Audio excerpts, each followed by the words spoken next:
here. Let me get my sweater off. Now I'm so excited. I'm warm. I was like cold. I mean, you're always hot, Rachel. Oh, stop it. You stop it. I meant temperately, not attractive. Yeah, I know. I know what you Always meant. You know you're hot. I'm always a sexual being. What are you talking about? Love it. Ugh. Now that I made the podcast room weird, let's do this show. It's the energy I like to bring to Exactly. this It's the energy. Just you're make always it bringing. real fucking weird off mic. And then probably put it in as a stinger. It's cool. usually. Okay. It's a fine podcast. Don't worry about it.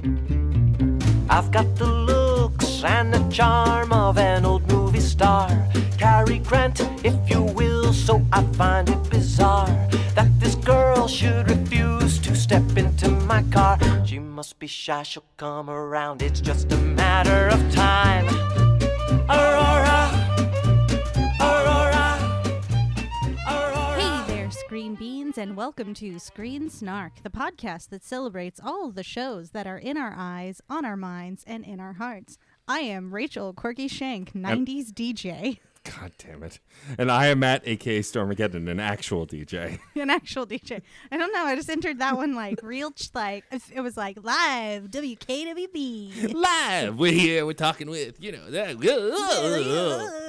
Where are my weird characters? I just got possessed by every terrible great. 90s disc jockey. It's That's fun. what I get for listening to Da Vinci's Notebook at some point today. You're the worst. I'm excited about our guest. We have one of our Follow Pod family here. We have the incredible Meg Griffin from Judging Book Covers and many other podcasts. Welcome. Thank you. Much Hello. applause. Hello. We're very excited to have you. Yeah. We're slowly, it's funny. We had completed the set. We had everyone from the podcast family on the show, and then new podcasts joined. And so now not only do we have to have you, and of course your incredible co-host Stephanie at some point, but we do have to get John Lestrange now that he is a official member of the podcast team. So it's just a goal we're always going to chase as we get bigger and better. The Certain Point of View awesome. Podcast Network just keeps releasing more Pokemon titles. What else are we supposed to do? Wait, are you saying that we're all Pokemon then? Yeah, we're all Pokemon. If we we're getting way off topic, but now we're gonna do it. If you were a Pokemon, what Pokemon would you be? Because I'd be Gengar, easily. Oh, That's an easy answer for me. I would totally be Gengar. I would absolutely, not just because of the name similarities, but also like I would be Raichu because like in youth, very popular, very well loved. As an adult, like totally washed up. It's fine, same skill set, just like a total like nobody cares about Raichu. You're not wrong. You're not wrong. Nobody cares about me and my bullshit anymore. I'm in my 30s. I'm Raichu now. What about That's you, too Meg? real. So I'm not even going to pretend to know the name of it, but it is the one that it has a variation that looks like a Victorian steampunk-esque. It looks like smokestack. It's the Galarian region version of Yes. coughing Yes. and wheezing. They both have like fancy forms. For whatever, that is the one that I like relate the hardest to. Excellent. Love it. Love Get to hear it. it. But this isn't a podcast about Pokemon or what Pokemon we are, or Even though Case should absolutely put this in our Discord chat as to which Pokemon what we we are. said we were. That's true. He should. This is a podcast about the most recent thing we've watched, and we're all going to talk about that now. And I, as always, will go first. And the most recent thing I watched is actually something that I'm trying to watch more of. And we talked about this on the podcast a little bit, but we've all been inundated with action movies and superhero content and like thrill movies, and though there were less last year because plague, I like, and we've talked at length about this too, but like how some superhero movies get samey and how some like blockbuster movies just start to feel samey, and that I personally wasn't watching a lot of dramas, and thanks to my spouse who's worked in theater and has acted on dramatic shows and also just likes drama as well as everything else, has exposed me to a lot more. I don't want to call them regular movies, but movies where like just kind of regular things happen. No science fiction, no dramatic events that like the world is ending. And so with that, I saw a trailer for a movie that I wanted to watch that just came to Amazon Prime. It's a new movie they put out called One Night in Miami. So that's the movie that I watched. It's an incredible movie. It's It's essentially about the night that Muhammad Ali, back then Cassius Clay, won the world championship, and also the night he decided to join the nation and become Muhammad Ali. I don't want to speak too much to the actual events because I don't want to get anything wrong. I'll admit that what I know of those events or what I've done minor research on and then what I learned from this movie, and of course movies do take liberties, but the cast is incredible. Of course, the main 4 actors are playing pillars within the African-American community: Malcolm X, Cassius Clay, Jim Brown, and Sam Cooke. And it's about a night when they all got together after Cassius won the championship and talk about just being black in America and the kind of people they are, and the actors they cast as these pillars, these incredible humans of our past, were phenomenal. What I like about a movie like this is, I like to say it's a movie where nothing happens, which isn't true. A lot happens, but most of it takes place in one motel room. Most of it takes place between these 4 actors. I guess I should name the actors too, since I've named the characters. But it's Kingsley Ben Adir, who plays Malcolm X, Eli Jory, who plays Cassius Clay, Aldous Hodge, who plays Jim Brown, and then Leslie Odom Jr., who plays Sam Cooke. And I mean, it's got an all-star cast outside of that. And it's one of those movies where I'm gripped the whole time just because of the dialogue. And my spouse told me that it was also a stage play. So it doesn't surprise me that I was wrapped by it, because I find that a lot of dramatic stage plays where it's just people talking and it's like just, fervent discussion about history or things that are historical tend to pull me in pretty easily. And yeah, it was really good.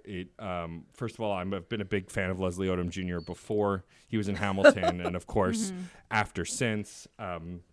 Not to brag, but he follows me on Twitter. Whoa, what? Fancy. Yeah, I'm sure it's because some assistant saw me tweeting with or at him and just decided to follow me. Or this was before Hamilton broke big. I can't even remember now, but I don't think he actually knows who I am. But that said, he and John Cena both follow me, so, it makes me pretty special, I guess. Or it means nothing, because it's the internet. I'm amazed that you can see that John Cena follows you. I know, because there's no image, but his name is there. It says his name, and you can't see him, but you can see. Can't see him. But you can see his name. But your time is now, so it's fine.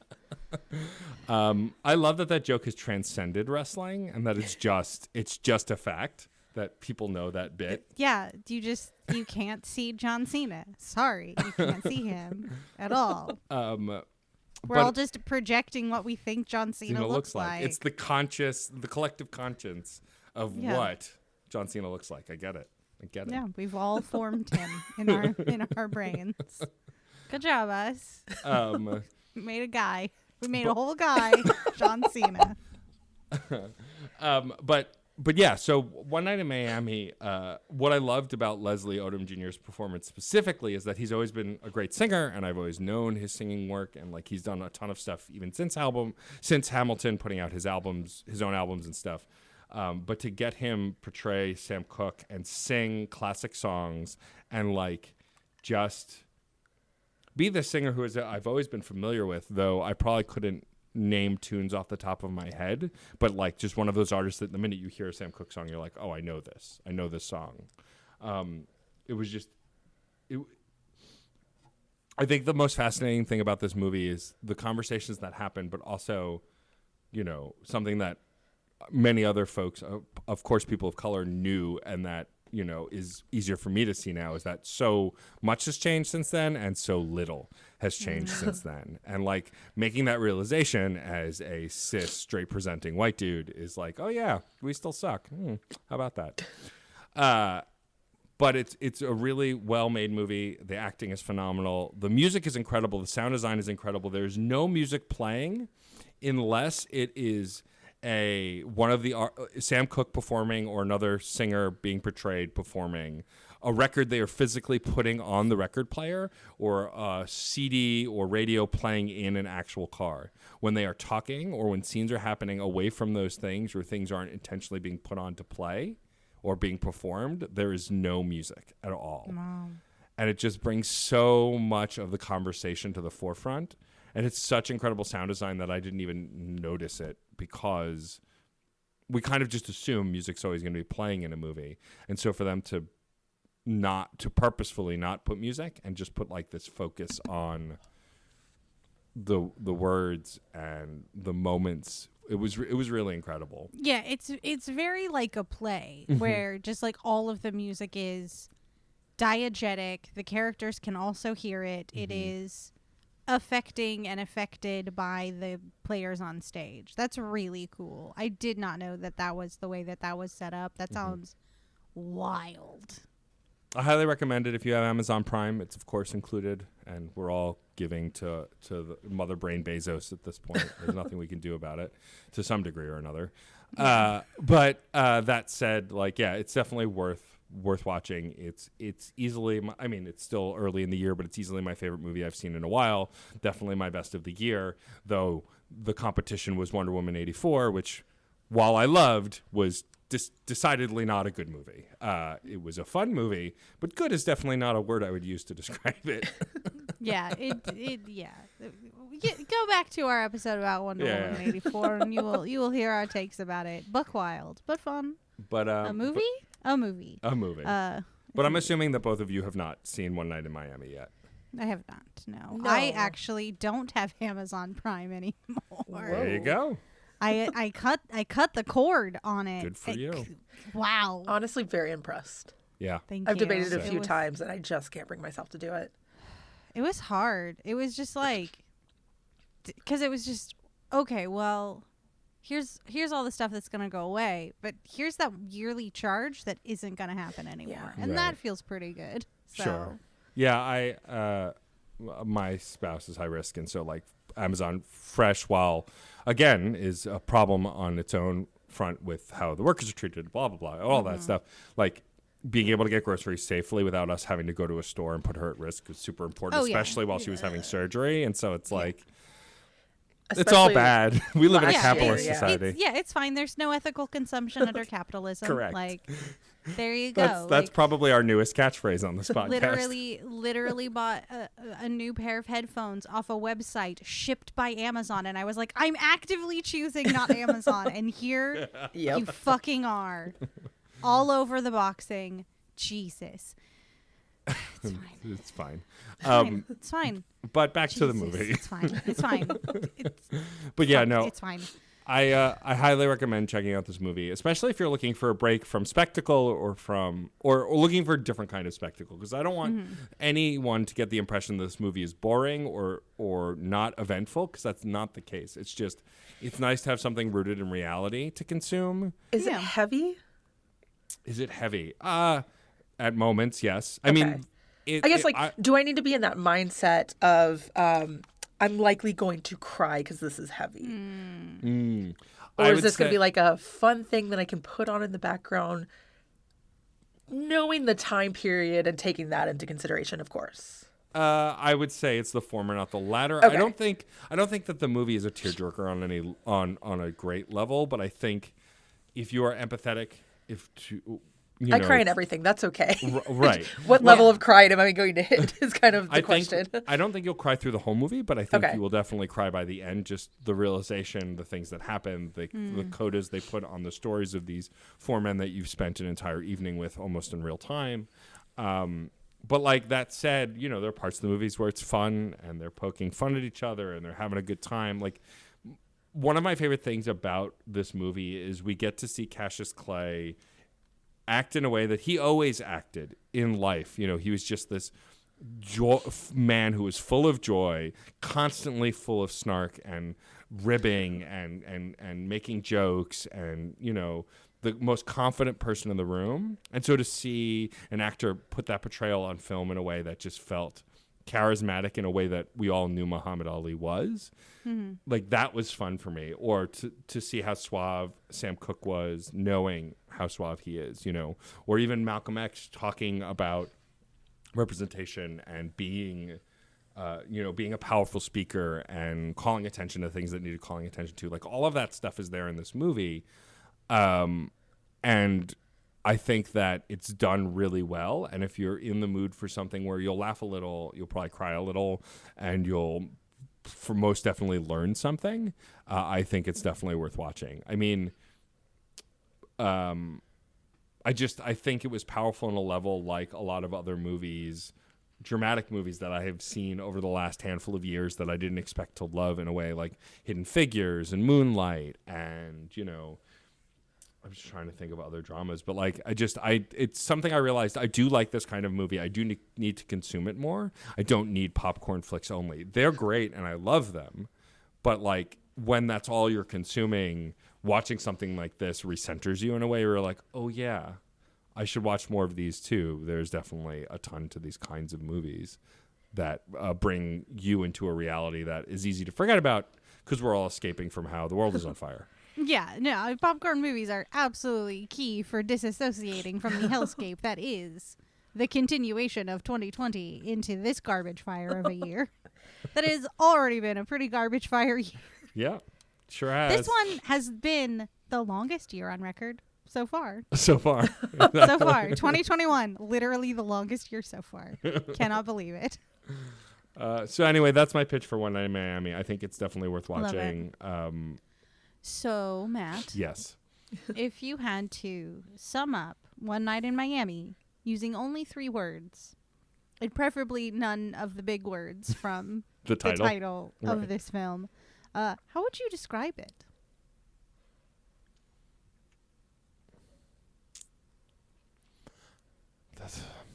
It's funny, like I had a phrase in my head and I'm just thinking if it's the one I want to use. Yeah, I think I do because they talk about it in the movie.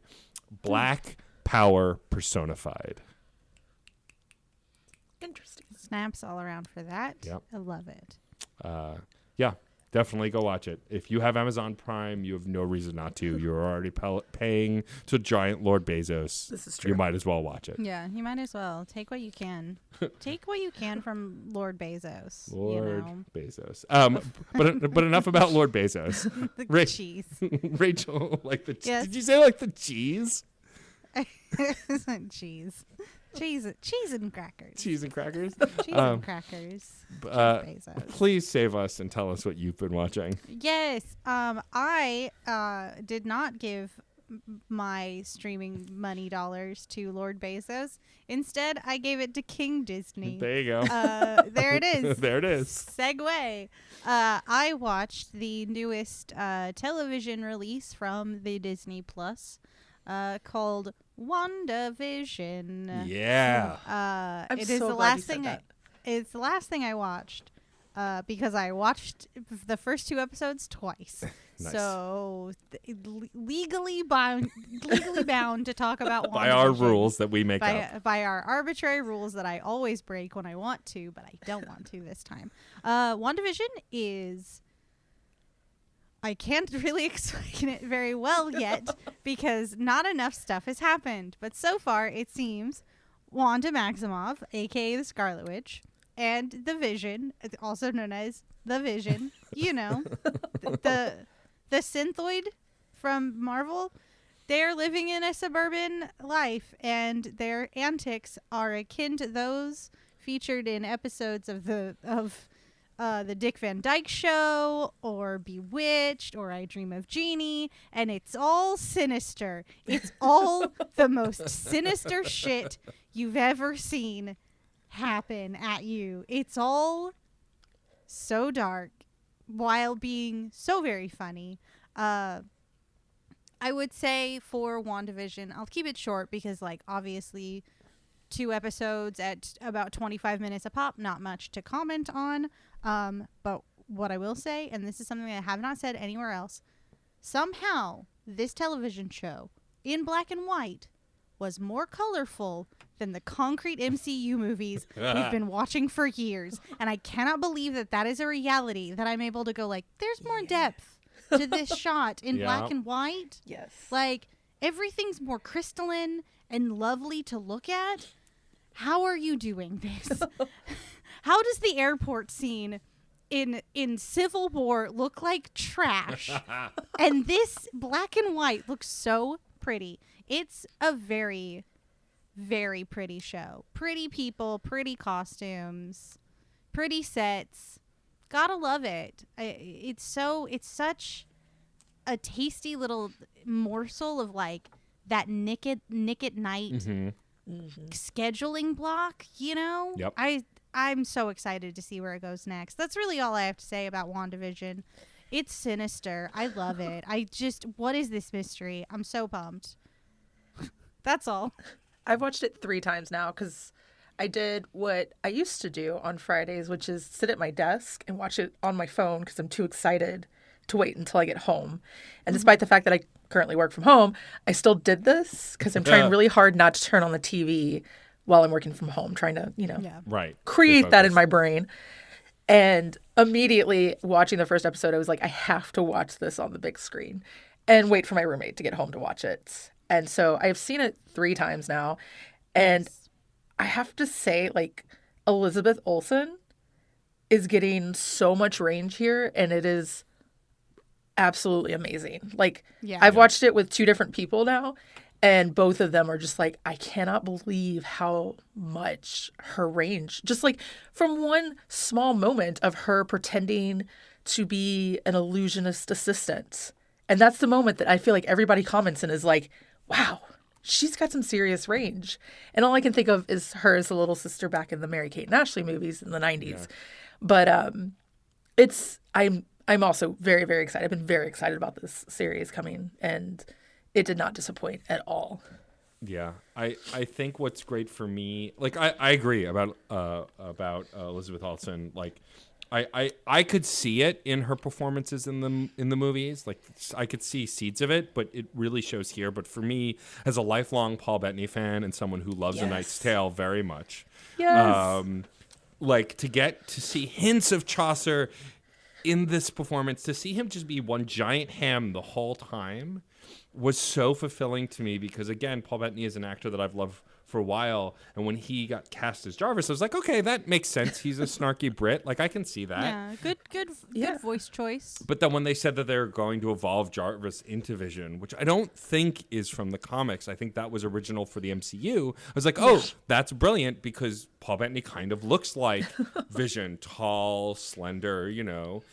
And so I could see it. And then, of course, his performance as Vision in the handful of movies he was in were great, although we didn't see a ton of it. And again, not a lot of range. Like in Infinity War, we see a little bit when they're living in their apartment together. We get to see a little bit of the emotionality, but nothing like this. Like, to watch him be drunk on gum. Yes. I want to hang out with gum drunk Vision. All the time. I don't know, because he'd do bad magic and I'd probably get hurt. But boy, oh boy, would I want to watch it from a safe distance. I've started yelling flourish just at random.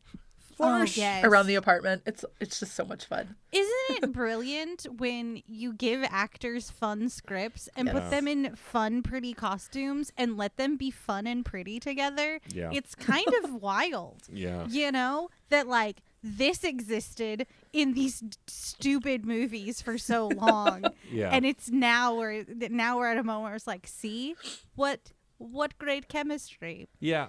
What so much here?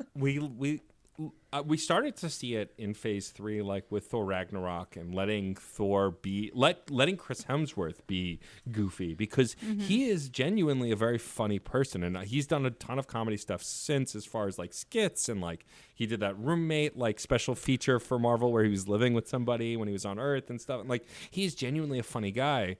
But the first 2 Thor movies, you would have never known it because he was playing it straight, and he was still good. But like, it's night and day when we get to Thor 3.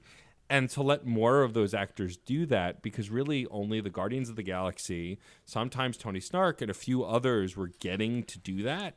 Most of the other characters were playing it straight to some degree. But you even see in Endgame how far it's come with, like, you know, Professor Hulk and, you know, Ant-Man, and like all of them getting to have those moments. And this is absolutely an extension of that.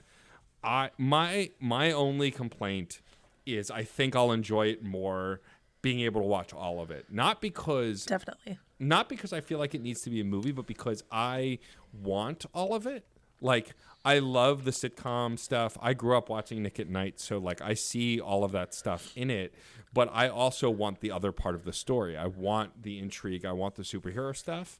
And I know I have to wait for it. But just between episode 1 and 2, and I guess at this point, although we probably should have said sooner, if you don't want to be spoiled for the first 2 episodes of WandaVision, maybe jump ahead, maybe 5-10 minutes. But like, also there's really not much to spoil at this point. No, other than something is going on. We don't know what. And what was really they're in the TV. like what's great about the first 2 episodes, and I'm glad they released both, is in the first episode there was one call out to something being wrong, and it's during the dinner. And then in the second episode, there are 3 or 4 different moments that call out to something going on. And I appreciate how every episode, it seems like it's ramping up, but it's still not making it the focus. So probably if there's 8 episodes, that by the halfway point, maybe after another 2 episodes, it'll be more frequent. And then by the back 2 will be in whatever we'll find out what's going on. Right. And I think to some degree or another, at least. And so I think that's a really brilliant structure for something like this that you can't really tease out in a 2-hour or a 3-hour movie in the same way. But I know me personally as a viewer, I'm going to be a tiny bit annoyed that I have to wait just because it's doing what it's doing so well, which is kind of the point. Yeah, I think because we are so ready for the next episode, it's indicative of like what a good mystery that is begun here, where it's just like, but I want to know. Yeah. I do, but I'm also really glad to find these Easter eggs on rewatches that if I had I think it's 9 episodes in total, 8 or 9, I would have just gone through and then it would have been a while before I went back to it and rewatching it and the little things that pick up and especially like the commercials and everything. I'm really enjoying that. I don't know. Stephanie and I have been talking about this recently, like going back to kind of some kind of TV schedule and not binge watching everything. And it does strangely have its benefits, even though I also am like, but I kind of want to know everything that's happening now. Yeah. Oh, yeah. I'm watching 4 animes in a scheduling block like that, where I'm watching like 1 episode a week of these 4 different animes. And like, it's weird, the retention that I have for them, knowing that they're like precious to me in their time. It's also really funny. I'm on episode 3 of each of those, and there will be an episode 3 of WandaVision. Now WandaVision is unofficially in my scheduling block. Perfect. Except on Fridays versus my usual Tuesdays. But yeah, I think it's a more sacred way to watch these things because it is so short. It is ephemeral. It is an hour, and then you have to wait 50 more hours for the next one, you know? Yeah. I think for me, like that's what made this season of Star Trek Discovery so impactful, what made The Mandalorian impactful. I mean, part of it is that my spouse and I watch a lot of new TV together, besides us binging The West Wing, which I've never seen, which she has seen, which has been great and also terrible. I feel like Rachel will appreciate this. Meg may not have context, but Rachel, remember when we spoiled something for Sarah like 6 months ago on this podcast? I feel like she got her revenge tonight because a character died in West Wing and she forgot it was that episode. And then we watched that episode. It happened at the end, and then I had to come record this. And it's like, oh, great. I won't know what happens as a result of this heartbreaking thing because you did this on purpose, didn't you? This is revenge. You know what? It's well Which deserved, I deserved. Yeah, I do deserve it. It's true. I'm a terrible person. I ruined Steven Universe for somebody. I'm the worst. No. Yeah. But that said, going back to WandaVision, like I think I appreciate that we have to wait to watch the stuff on Disney Plus. I like binge watching as much as the next person, but like, you know, we've talked about this on the podcast a couple of times. I even mentioned it to Patrick. Like the reason I think I stuck with Agents of S.H.I.E.L.D. for so long is because me and my spouse were watching it together. And so it was appointment TV. And even during the first or second season lull, by the time we got to a point where we really loved these characters and they started doing new things with these characters, even though it wasn't as connected to the MCU in the later seasons, I still stuck with it. And I think that's because we weren't binging it. Like, I don't know if someone could binge Agents of S.H.I.E.L.D. and get through it, just because there are some episodes that just feel like nothing. Like, why am I watching this? And I admit that as someone who likes the show. And I think that's with any show, right? If you're binging something on a streaming platform, the minute you hit an episode where you're like, I'm not feeling it, why would you keep going, especially if you're watching it by yourself? But scheduling it out, making it appointment TV with a partner or a friend, like the community part of watching stuff, I think is, especially in 2020, a big loss. And so getting that back like you're doing with your anime block, I think is actually a really great idea.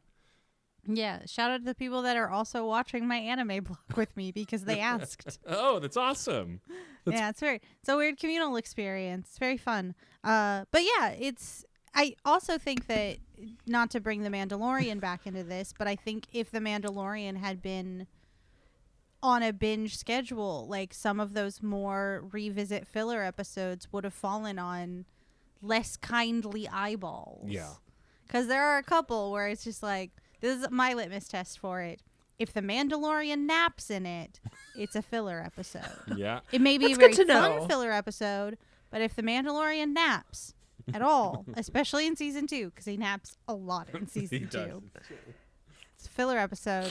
But stick with it. It's fun, but I haven't watched any of it yet because when it started, I was at a weird place in my life where I couldn't focus on it. And now, yeah.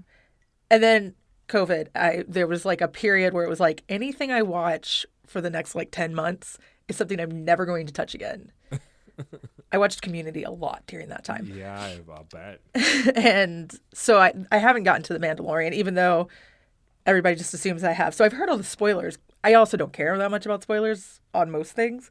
But so I am glad to hear this like warning of it might be a filler episode if The Mandalorian naps. I will take It's a that. nap. Yeah. It's an effective spoiler. It gives you Yes. information that's vital to Yes. the watch Yes. experience.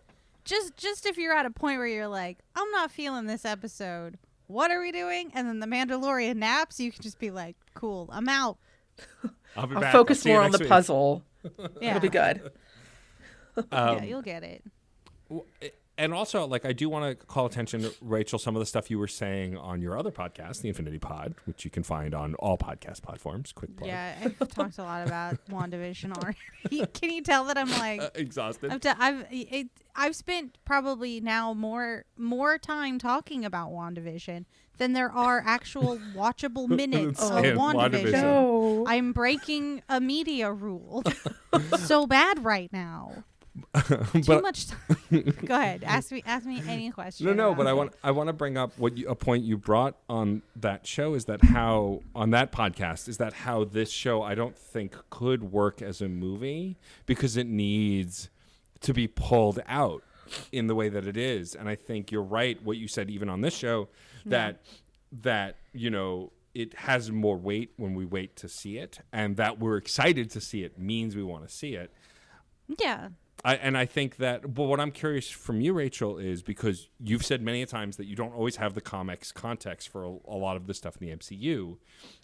Devoid of the comics context and just seeing this as like a parody of shows we grew up watching, do you think that that's enough for folks who maybe haven't seen all the MCU stuff to still jump into this? Because that's been my hesitation about recommending it, is that I feel like you need to know who Wanda and Vision are and what their powers are. But beyond that, I don't know that you need to know anything, but will it be as interesting? Because I feel like what's interesting for me is that I know this can't last. And so I'm curious about your thoughts on it because Yeah, and this is the weirdest one to ask me about because I have read House of M. okay. Which deals a lot with Wanda Maximoff's reality warping powers. Uh-huh. So it's weird that you're like, since like there's not a lot of context that you have. And I've also read the Vision. Tom King, The Vision, Yeah. King Walta's The Vision, the Yeah. 12 series arc, which is all about Vision in suburbia. Right.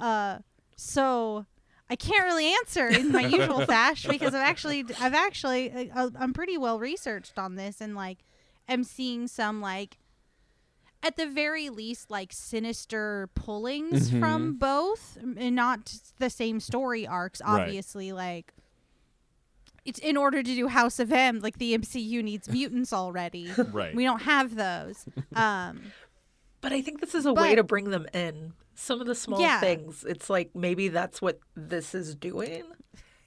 Wanda Maximoff does a reverse No More Mutants and just populates the world with mutants. She's like, it's all the mutants, damn it. But I would say, and I've recommended this to people who, specifically like my parents who aren't MCU indoctrinated in the same way. Like my mother loves the movies so much, but like if I were like, yeah, you know, in the comics lore, Wanda and Vision get married, my mom would be like, oh, okay, that's weird. They're married in this now. Mostly I try and like spin it from the angle of like, if you really like sitcoms, you know, through the ages, you know, if you really loved the Lucy shows, or Dick Van Dyke or Mary Tyler, if you have a penchant for appreciating classic sitcoms, this is gonna give you that.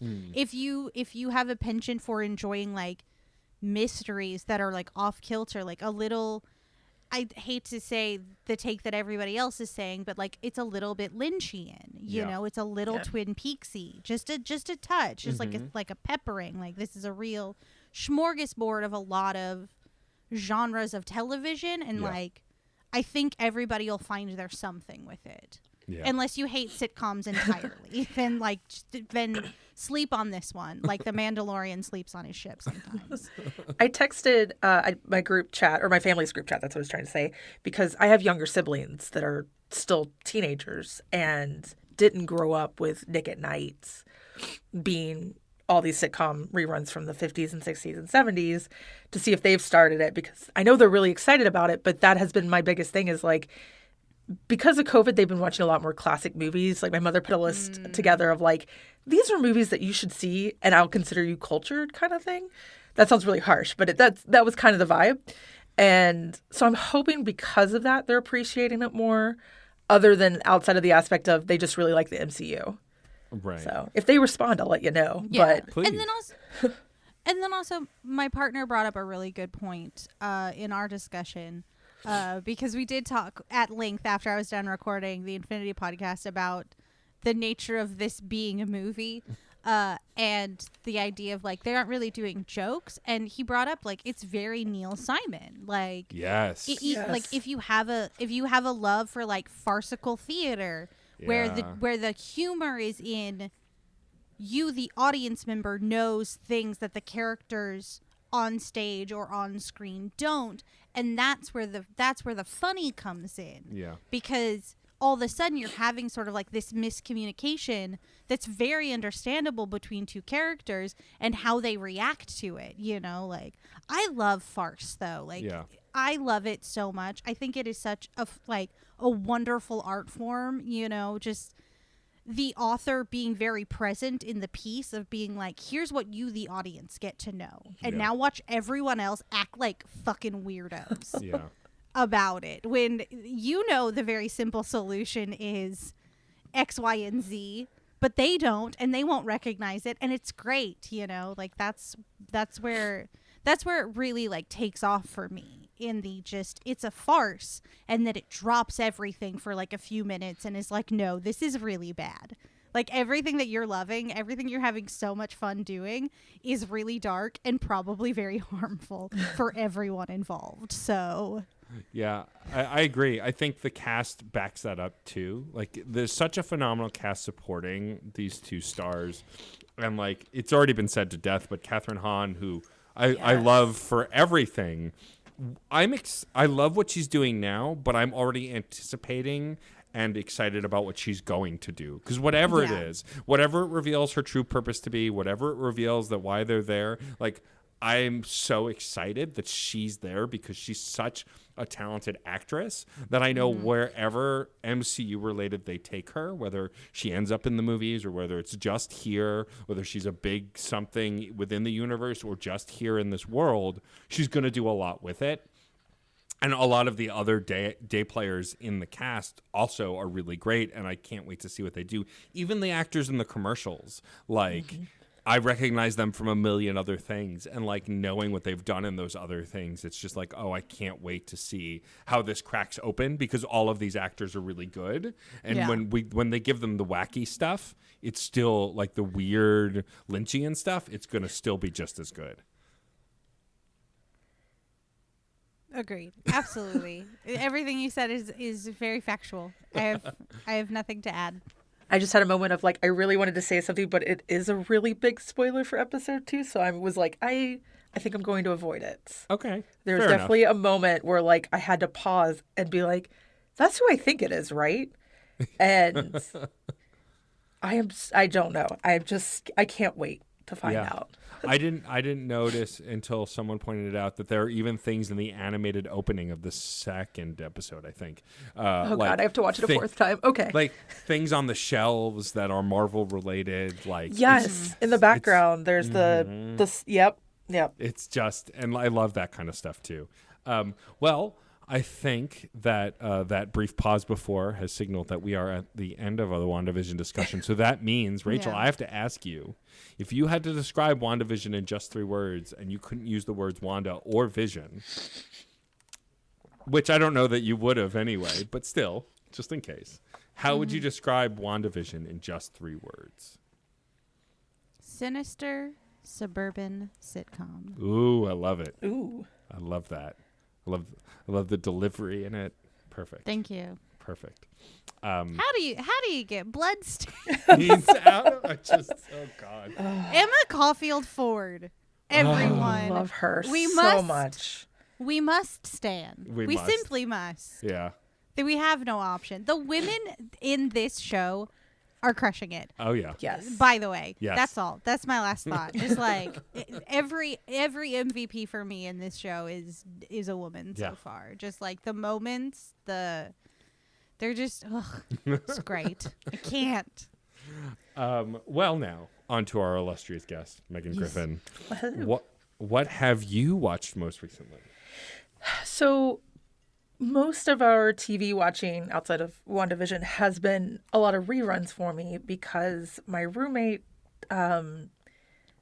mostly has done cartoons as like that's about all they've been able to ever focus on. And so most of what I've watched has been like The Good Place because they've never watched The Good Place. Ooh, yes. And things like that. So the last thing that I really saw that was new was Promising Young Woman, which was supposed to come out in theaters last April. It stars Carey Mulligan, oh God, Allison Brie, Bo Burnham, Adam Brody's in it. Keep wanting to call him Piz. That is not his name. I'm looking it up. Oh, Laverne Cox is in it. Oh man, this is such a Yeah, cast. this is stacked. Jennifer Coolidge. Yes. Oh, Molly man. Shannon. Clancy Brown. He's my favorite. I love Clancy Brown. Max Greenfield, Chris Lowell. And have you guys heard anything about this before I start? I have No. not. Please Okay. give us the synopsis. So this movie sold me because I am the biggest Carey Mulligan fan. Since I've seen Blink way back in the day, Doctor Who episode, and have followed her career. And basically seeing her in a trailer pretty much means I'm going to see the movie. Then you also add Allison Brie. I don't care what the movie's about. I'm there. Yeah, that'd do fair. it for. The trailer of this made this movie seem like a revenge thriller. And in a way it is, but not in the way that the trailer makes it out to be. It is a movie about a woman who dropped out of med school because her best friend accused a guy of rape. It didn't go anywhere, and she basically had a mental breakdown about that. So she left med school to take care of her friend, and it's pretty much implied eventually she committed suicide. And because of this, now she goes out every night, pretends to be drunk, lets these nice guys pick her up and see what they do. And if they try to take advantage of her, she scares them straight. Huh. So the Carey Mulligan's the main character, and all these guys who have been traditionally nice or cast as like these nice guys in TV shows. Chris Lowell was Piz in Veronica Mars. Max Greenfield was also in Veronica Mars as a nice guy, but also from New Girl. Totally blanking on who else is it. Adam Brody, The OC, Gilmore Girls are all trash in this movie. Amazing. And it was horrifying and wonderful. And I like for about 2 days just sat there and was like, I hate everybody. And then it is now streaming as well. It was only in movie theaters, and this past weekend it got released onto streaming services for I think it's $20. And I'm still thinking about it. Like it's been about a week or two since I've seen it, and so essentially, Bo Burnham plays this guy that went to med school with her, runs into her at her job at a coffee shop, asks her on a date, and then, without realizing that it would cause her anguish, says that the guy, essentially her arch nemesis, to kind of keep it a light word, is back in the States for his wedding. And she comes up with this game plan to kind of get revenge on everybody who was part of this ordeal years ago when she was in college. And you kind of think everybody sucks, but this movie is like, no, let me just show you how everybody can truly be awful. And it's a dark movie, and I don't know. From what I understand, the writer / director, Emerald Fennell, created this after the lawsuit. I can remember her name is Chanel Miller, and I have, for the life of me, put this guy's name out of my head. But he was the swimmer that was accused of rape. Oh. And I can't remember the name, but I know who you're talking about. Anytime I think of his name, Phelps? I always think of the Supreme Court judge. So I always get it wrong. But it's like in a response to that court case. Right. But I just, and it's so visually pretty. I don't think it's supposed to take place in the 90s, but it has a very 90s feel. And she is just always in these really, really colorful clothes without seeming childish. So yeah. So I'm guessing just by the subject matter that it's a particularly heavy movie. It is. It is very dark. It is very much one to make you think. Yeah. Gotcha. Brock Turner, that's his name. There you go. You got there. Before any of us did. I don't know if I'm proud of that or not. But I really like the idea, mostly that she was able to get all of these guys who have played traditionally nice guys to play, even though I think Max Greenfield can pull off a douchebag so well that's fine. But it's like Adam Brody is not someone that you put in a movie as the villain. Yeah. And the kid from Superbad, who McLovin, never can remember his name. He's also in there, and they just. It's interesting to cast against type for a movie like this when you want to show how terrible men can be. Yeah. I think that's kind of really brilliant. So I guess my question would be, because with movies like this, it's hard to ask someone if they enjoyed it, right? But is this a movie you would recommend others to see? I would, with the caveat that it is likely going to make you angry. Yeah. In several different ways. And if that is a subject matter that you're not going to want to touch, then I don't recommend it.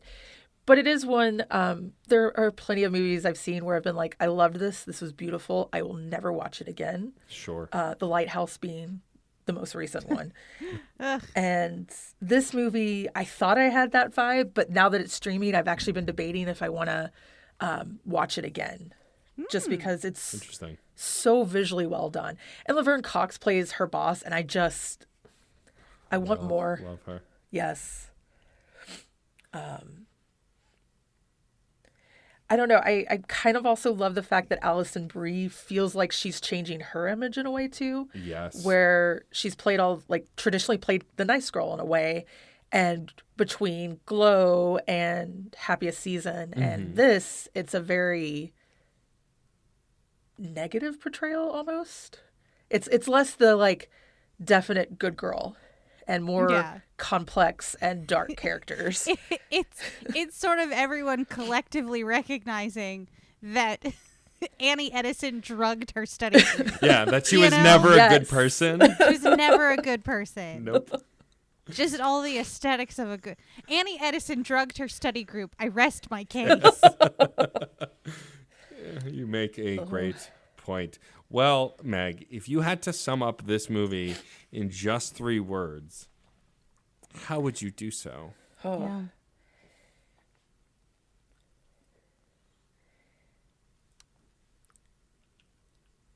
I knew you were going to ask, and I still did not prepare this at all. It's okay. We never prepare this. And we host this show, so True. you're doing great. I will go with...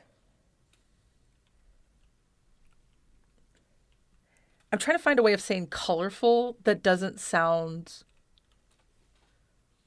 flippant. That's the word I'm looking for. Right. So I guess like a colorful revenge thriller. Ooh. All right. Yeah, I like that. Like, all right. Like saturated? Yes. That's a little bit better. Excellent. I am curious. I feel like my spouse mentioned this movie to me, but I just not heard about it. But like, I don't always want to watch movies that make me uncomfortable, but I feel it a necessity, especially depending on what they're talking about, obviously. Mm-hmm. I don't feel like anyone has to torture themselves if they know they can't watch, certain kinds of subject matter. Yeah. But I feel like I also feel like, as like I said, a cis, straight presenting white man, I have enough privilege, and maybe removing that sometimes or watching things that make me uncomfortable are very important often. So there's that too. I think that this may say more about me than I'm caring to admit, but I think it would be hard pressed for anybody to watch the movie and not have a moment of just slight guilt about something that you did in your past that now probably affected someone in a negative way. Not this negative maybe, but that you're like, I'm an adult, I want to move past this. But those like 2 a.m. thoughts where you're like, oh, in 3rd grade I did this. Yeah. It's definitely going to give you something like that.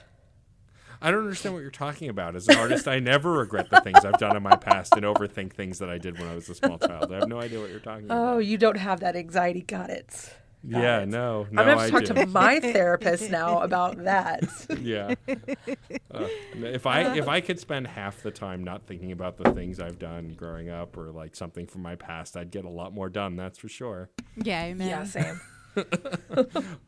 Well, Meg, I'm so glad that we finally got to have you on the show because, admittedly, though I knew you through Alex and like I had listened to Judging Book Covers a couple of times, I had not listened to any of your other shows, and you have a bunch of other podcasts, and so I'm really excited to be able to share your work with the rest of the class, as it were.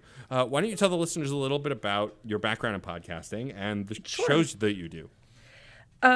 Sure. So I guess my first one and kind of my what feels like home base is Judging Book Covers, which started as me realizing that I was reading kind of all the same box of things and not having an excuse to branch out, like back when you read for school and things like that.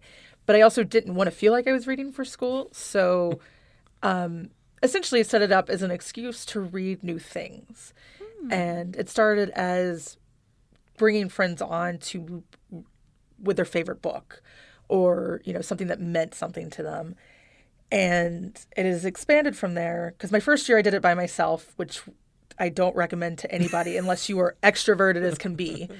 And Stephanie ended up being a guest on one episode and was just, I don't think we had really talked much before that, but our line of reading was so similar, and she was just such a delight. And I posted on Facebook looking for a co-host, and she almost immediately reached out, and I was like, okay, good, because I didn't want to just ask you out of the blue, but yes.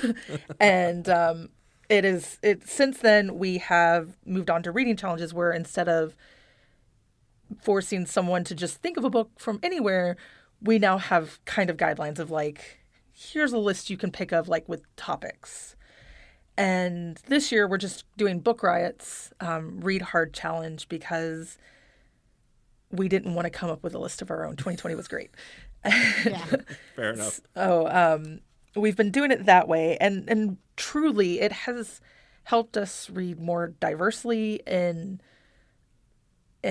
not just in race or in sexuality or anything like that, but not even like we've read a lot of romance by authors of color that we never would have read otherwise.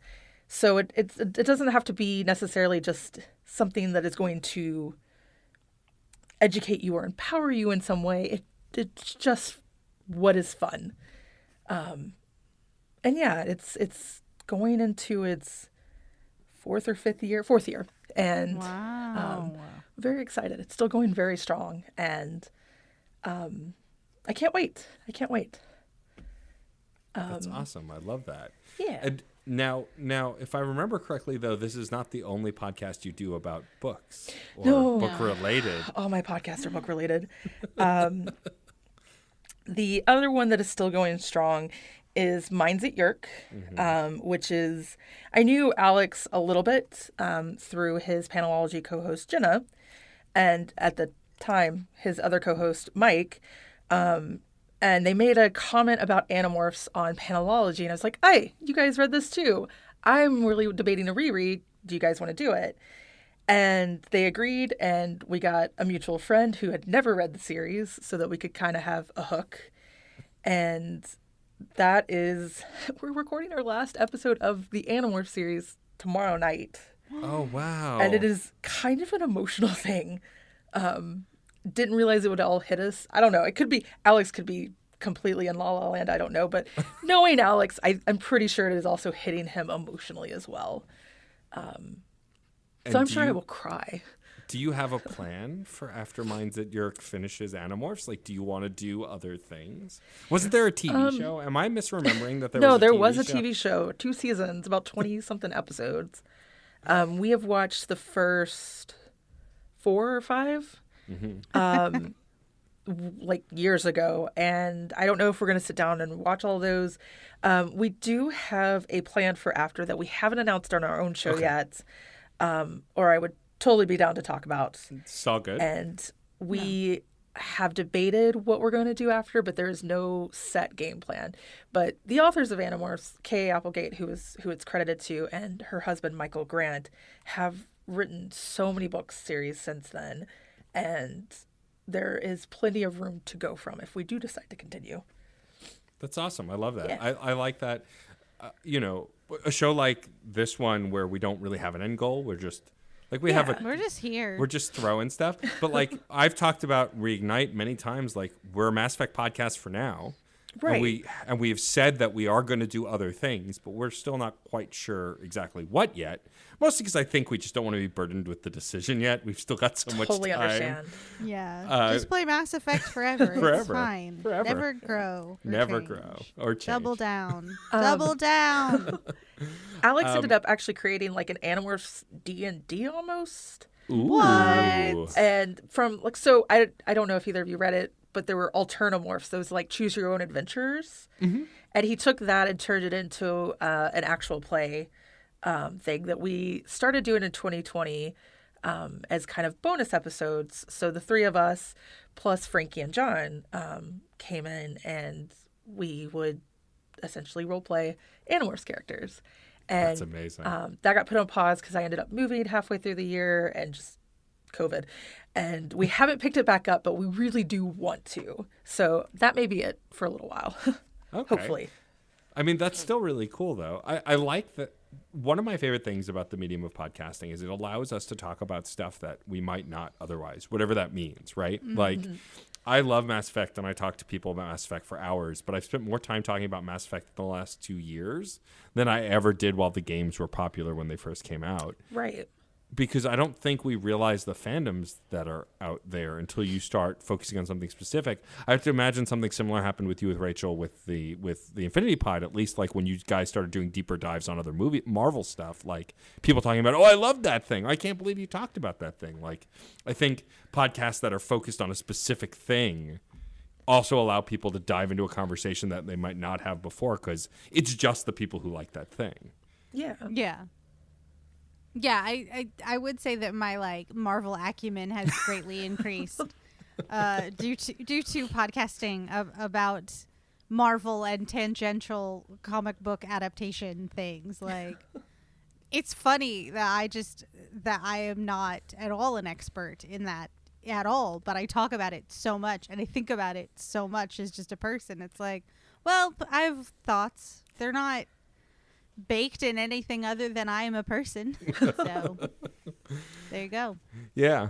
Armchair expertise. Armchair expertise. I mean, but I think also like this medium really allows you to do that. I was talking to someone recently about how indie podcasts are very different from a lot of like podcasts with large audiences because it's less about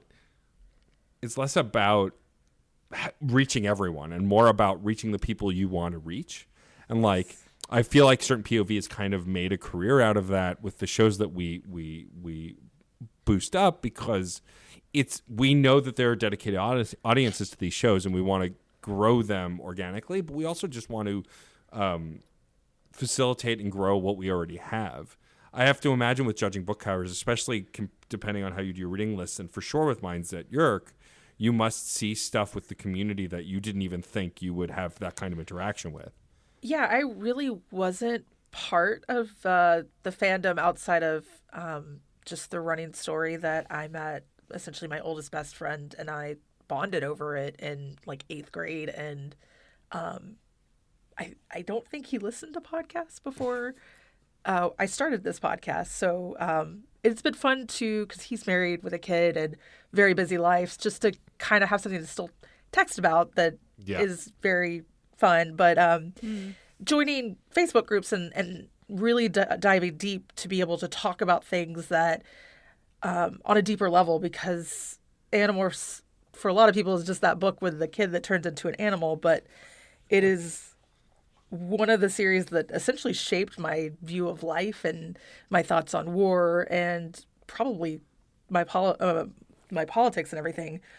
And surprisingly still a very kind fandom, and there's not a lot of drama in it. Like most fandom groups I join and within a couple months I'm like, I'm out. This is too much. Ooh, toxic. Yeah. And it's been 2 or 3 years now of being in this, especially this Facebook group and occasionally there is still stuff, but for the most part, it's just people that really love this book series and want to see more people get into it. And then like it's kind of having a renaissance, and there's talks of a movie and a graphic novel came out this past year. And we talked with a guy who created the graphic novel, and he is all up in this fandom as well. And it is just really, really cool to see. It feels like a lot of those walls between creators and the fans, especially for a series that ended 20 years ago this year, they're gone. Like Kay Applegate and Michael Grant still will reply to comments. They don't try to change things that they did. And it's wonderful. I'm glad this turned out to be such a positive experience all the way around and didn't end with me hating this thing from my childhood, which it was always a possibility. Yeah, I mean, that's a risk you run, I think, putting out anything into the world.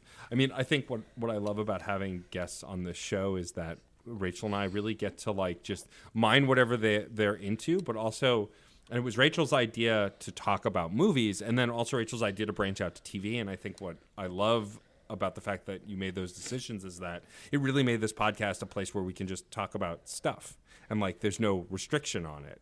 you know? Yeah. Thank God, because otherwise, how was I going to get to talk about Full Bloom Full Bloom. and the Great Pottery Throwdown? I do have to say, I listened to that episode and I have added them to my Netflix and Hulu, whatever You got it is. another one. Forged by fire. Come on. I'm like, I've watched almost all the food shows that I can, and sure, yeah, why not? Why not get into floral arranging? Okay, I need a new hobby. I'm already looking for one. Let's do it. I'm just waiting for the day when soap makers have a competition show. Does that not Like, exist? It doesn't. I watch a lot of soap making videos on YouTube, though. If I had the room, I would cold process my own soap, but I don't have the space for it. That's a dangerous thing to get into, because lye is Yes. Bad. that's caustic, to be sure. But yeah, just like, who did the best drop swirl? Jeez. I would watch any dumb reality show. I really didn't think we were going to bring up dumb reality shows, but here we are. We did it somehow. I feel like we're never going to do a spin-off show of this, but if we did, Rachel, it would have to be us watching a reality show or you trying to convince me to watch reality shows, because I don't really watch them other than like Mythbusters was the biggest one I watched, and that one... I mean, it was, I guess, a reality show like any of the others, but it felt more scripted in the way that it flowed than some of the other stuff. But again, I haven't watched a lot of reality shows, so I have no idea. Yeah. Do you ever think that Mythbusters was the gateway to like the YouTube generation? Absolutely. Oh my gosh. 100%. I was just Yes. like, Yes. because like it was such a big deal, and then all of a sudden it was just like anyone could just make videos of them trying stuff to see if it works, and like some of it was dangerous. Obviously, the cinnamon challenge. What are you doing? You're all very bad. You're very naughty children. You should feel bad about the cinnamon challenge beyond all reason. But then you got shit like the slow-mo guys, and like that's fun and weird. You know, just like this idea of like, how do we create stuff that's just like experiencing things for the first time? Not so much like, we're just gonna put a bunch of people in a house and they're gonna hate each other because they're all gonna be too drunk every second. It's just like, but what if we put something in a microwave? Or Will It Blend? Do y'all remember Will It Blend? I do remember Will It Oh Blend. my gosh. I haven't Yeah. thought of that Hell show in yeah. so long. Yeah, I love. Ridiculous. I know we're completely off topic now, but I We're so love. off topic now. I loved Mythbusters, but through Mythbusters, I found my love of Adam Savage from Mythbusters, and he put out a book probably several years ago now called Every Tool's a Hammer, and I have the audiobook of it, and it's phenomenal. And like, I never considered myself a creator, even though I make a bajillion podcasts, because to me, like, there's nothing physical. But in the book, he says you're a maker if you make something. It doesn't matter if it's physical, digital. Imagine it, your imagination. It doesn't matter if you're creating, you're a maker. And like, I never realized the through line from Mythbusters to my podcasting career, but especially now what you just said, Rachel, it really does seem like a clear line, and it's a little weird. I'm having a moment. Yeah, and it's especially weird because now I watch Adam Savage on YouTube. Like, Yeah. it's the snake is eating itself in the craziest way. A question I like asking a lot of podcasters, Megan, I'll ask you. Yeah. If you could make a show about anything, regardless of time, regardless of, co-hosts, availability to guests, like if you had unlimited resources, is there a show that you would want to make that you can't right now, or something you've thought about making? So the only podcast idea that I've had that didn't actually take off, we tried, and scheduling and everything, it just turned into a mess, was some kind of like food podcast where a friend of mine and I would take a recipe, we'd talk about our, relationship with it, have we had it before, et cetera, and then we'd cook it.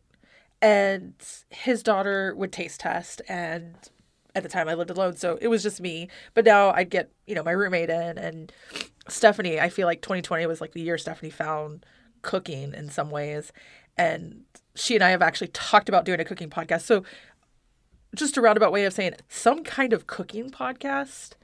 Okay. Or especially if there was some way to be like, make things easier, because I find cooking so amazing and therapeutic, and just like when I get into that mindset of just being able to open the fridge and pull out things knowing that they'll work, I am not a chef anywhere close to it. Like, it is all I've learned through Top Chef. That I'm just putting that there. Bringing that reality show. I almost did Wow. earlier because they had Muhammad Ali's daughter on in the 16th season, and I was like, do I want to talk about that? But it's a wonderful episode. But getting a roommate and having them be like, oh, you can cook. And I'm like, I want to do it more because I don't like just doing it for me. So it would give me an excuse to cook more. Got it. All So, right, interesting. yeah. I like that. Our limitation is only our minds. That's not true. There are so many limitations in Time. life. Yeah. Like the pandemic Yeah. happening right now. Or just the general never-ending march of time that is forever against us. Forever and now against us. we are older than we've ever been. Oh, And now God. we're even older. And now we're older still. Stop. All right, There Rachel. was something I heard. I guess it was a TikTok, but someone was like, the youngest picture, the picture of you at your youngest is Youngest also is the your oldest oldest picture. picture. And I was like, I gotta sit down for a minute. And Yeah. then there's one where a guy was like, his student asked how old he was, and he's 30, and the student was like, "Do you know you're older than every dog on this planet?" And I almost had to call my therapist. To be like, we need to talk about this. This is a feeling I'm having that I can't process. So, time. man. Well, this podcast is broken now. I'm so sorry. I have my accepted my God. relationship with time because of these two comments. So, Jesus. Time is a lake. also having Time is a lake. But we are all older than every Every dog, dog. that is alive right now. that being Jesus. said, the oldest cat apparently is 31 or 31 because I am still technically older than it. So if you were younger than that, congratulations. We're not. You Damn it. Okay, it's worth a shot. I appreciate it. I'm quite a bit older than the oldest cat. Yeah, same. Oh man.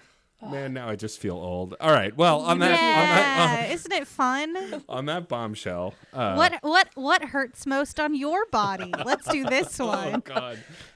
I'm I don't- immunocompromised. Everything. Yeah, I was Everything just gonna hurts. say I can't. I have a bad stomach, bad knees. Like it's a list. I got a response from some 16-year-olds about WandaVision. Oh, They are not understanding all the references according to my mother, and according to my brother, not much has happened. not much has happened. Not They're much. not wrong. They're not They're wrong. not but, wrong, like, but not he much. can't Not form much an has opinion. happened in the text, but Right. the subtext is going Yes. wild. So they are enjoying it despite the fact that like 90% of it is probably flying over their head. All right, good. So. That gives me hope for the future. Yeah. A little bit. My husband and his indestructible head. Oh God. Oh, that broke me so every good. time. It's so good. Oh, so good. What an unbelievable show. All 2 right. episodes and unbelievable already. Right? Already unbelievable. Nowhere to go but up, unless it goes down. Unless Anyway. why?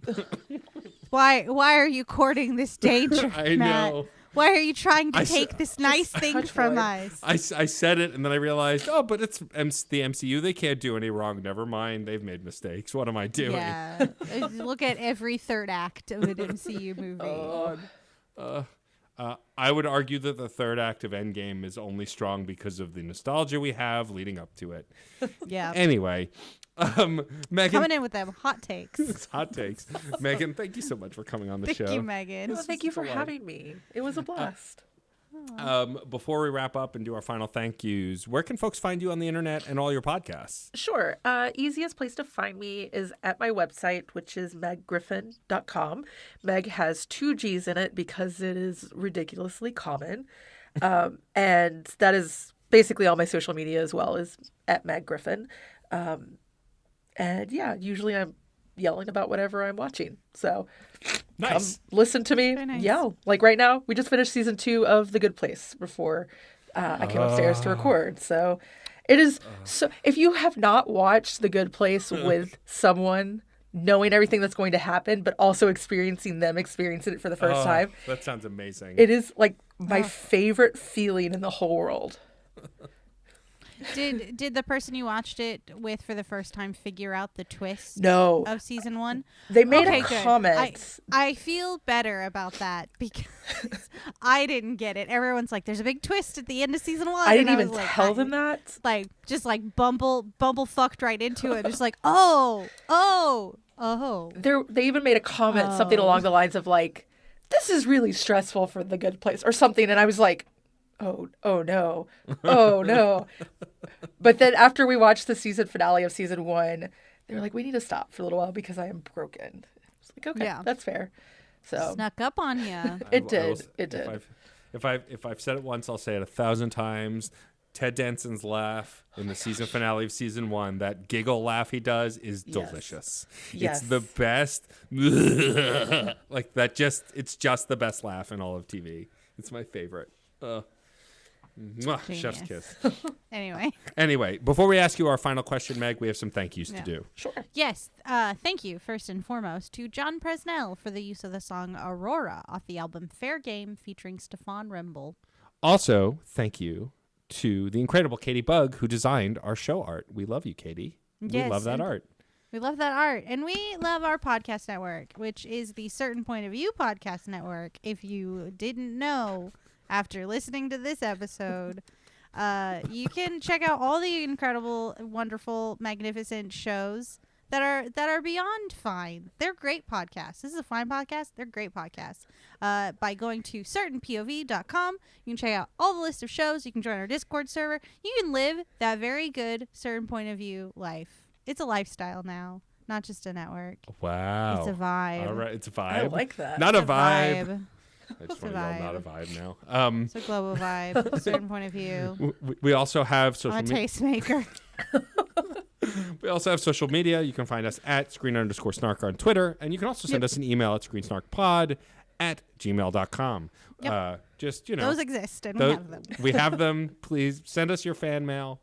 How much you love us, a show you want us to watch. I don't know. Whatever you want. Just, you know, Yeah. make Tell it nice. us what to do. We're just waiting. We're just waiting to be told. We're just a couple of subby podcast hosts just waiting to be told what to do. Such a sub. A sub and a simp. It's just how I live. That's What is hard out, happening? it's hard out there for a simp. Wow. You know? We just went places. Anyway, Rachel, Anyway. why don't you ask our Listen, it's because we're depressed that we're all older than dogs. I just So know sorry. it. Just know that we're older than dogs. God. Yeah. So true. Breathe. All right. So, Rachel, why don't you ask our guest our final question? Also, I told y'all before the show I put a weird vibe on this one, and then we all learned we're older than dogs. As long as so we're having a sorry. good time. Having a good time. No, don't ever apologize. Never. This is the best. This is the best sad news I've ever received because it has to do with dogs, and that makes true. it perfect. It's true. Oh my God. Do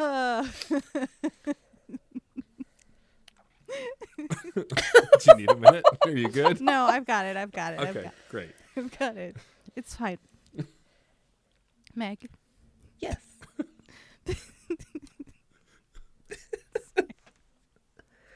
Amazing. Oh, the podcast has caught the giggles. It's just where we're at Fine. this point. I'm not cutting this. Everyone can know. That's fine. That this is what is happening.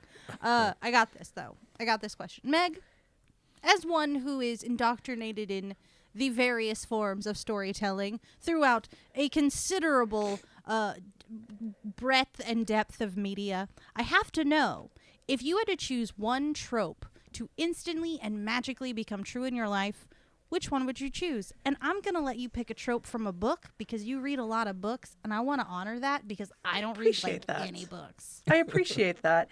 Yeah. I love this question, and I thought about it all day. And I am going to chalk my answer up to my singledom and the fact that it's almost February. I'm going to call this the "you've got mail" trope because I feel like that's where it's most known, where you're either hating on or friends with someone, but also secretly talking to them and falling in love. This is a trope that I would absolutely love. And there is a great book that does it as well. Awesome. I love that. I love that. That's great. That is great. Thank you. I love a good answer to that question. I also love when guests are also listeners and like they're prepared and they just have this beautiful delivery of like, here's my answer. No, I was ready. I love your podcast concept, and it has been on my list forever. I do a lot of audiobooks with my co-host, and that has been like what we're on a roll on. So when you guys asked me to come on, I was so excited for the excuse to be like, I need to pause and listen to podcasts because I consume screen media just as much as I consume book media. So even if I can't talk about it, listening to people talk about it just makes me so happy, especially listening today. And you mentioned The Dead Don't Die. And I was like, nobody else I know has seen this. It is so good to hear. Believe that movie is real. It has this cast that is like incredible, and it's just a nothing burger. I can't believe it. Burger. I used my Alamo Drafthouse membership. They had the whole you paid X amount of money for a month and could go see a movie every day. That is the first movie I saw with that pass. Wow. Bold move. It was a it was a choice. That sets a precedent. It definitely did. To be sure. Well, again, thank you so much, Yeah. Meg, for joining us. Thank this was you, an Meg. absolute This delight. is Thank you. a joy. And thank you, of course, to my incredible co-host, the brilliant, stunning, and hilarious Rachel Quirky Shank. What? Oh, and thank you so much to my co-host, the brainy and beautiful human being who exists on my camera and I wish existed more in my real life. But as we've said multiple times, pandemic, it's Matt, a.k.a. Stormageddon. I love you, buddy. Love you too. Aw. I miss hanging out in places with people. I still haven't met my godson cat Champion yet. Because I I've just decided know. I'm his He's- godfather. It's Oh, probably I- not my right to be that, but I've It's decided okay. it. He's got enough demon in him. He needs as many godparents as possible. Fair enough. Fair enough. And Zing. zing. Take that, cat. Stay down. Yeah. Fuck you, cat. He's going to No, torture he's you the best. now. He's the best. No, He he's is. the best. Um, He's a sweet boy. and of course, thank you, loyal listeners Yes. listening. Thank you. We love We you. love you. We do love you. So much. So like, much. really. Jeez. I can't. Can't. I can't explain how much knowing that you're out there is a light Yes. in my little dark hole. My little dark 2021 hole. Here you are. Not going to You make give me comments joy. about your dark hole. I'm leaving that alone. I'm just going to leave that alone. I can't find my cat in here. It's so dark. Anyway, thank you so much for listening. We will see you at the movies or on a couch somewhere. Let's get out of here. Made it weird. Aurora, Aurora, Aurora, Aurora, Aurora, Aurora.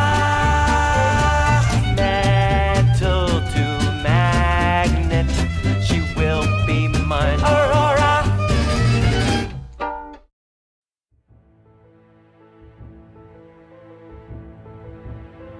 Can you believe we've been friends for 7 years? And it all started because I compared you to Alana the Lioness. Tamara Pierce really set the tone of our friendship. A love of magic, Briar Moss, fantasy, Briar Moss, powerful women, and of course, Briar Moss. I'm Anna, And I'm MJ, and we invite you to join our Circle of Friendship. where we do a chapter-by-chapter deep dive into the Circle of Magic series by Tamara Pierce. We answer important questions like, how does Moonstream let certain dedicates take care of children? Can you imagine anyone else but Mandy Patinkin playing Nico? Knives, Briar? And Knives? join us every other Monday at cofpodcast.libsyn.com or wherever you download podcasts. But seriously, knives?